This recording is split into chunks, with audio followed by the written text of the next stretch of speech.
Երիտասարդը գնում է, խաղում է, տունը կրվում է, ծնողներին կրվում է,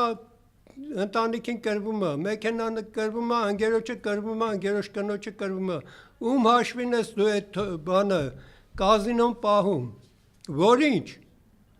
Փոխանակ դու մեր երիտասարդությանը կոչ անես, զինվեն, գնան զինվորական պատրաստության, քանի որ երկիրը ահավոր ծանր վիճակում է, հարգելի թոշակառուներ, մի տրվեք այդ խապտանգներին, մի գտանք այն տեղեր ստեղծելու, ոչ թե կգանք կազինոների հաշվին թոշակառու կպահենք։ Ու բոլոր կուսակցություններին եմ դիմում, չեմ անում պոլացնել թոշակառուին,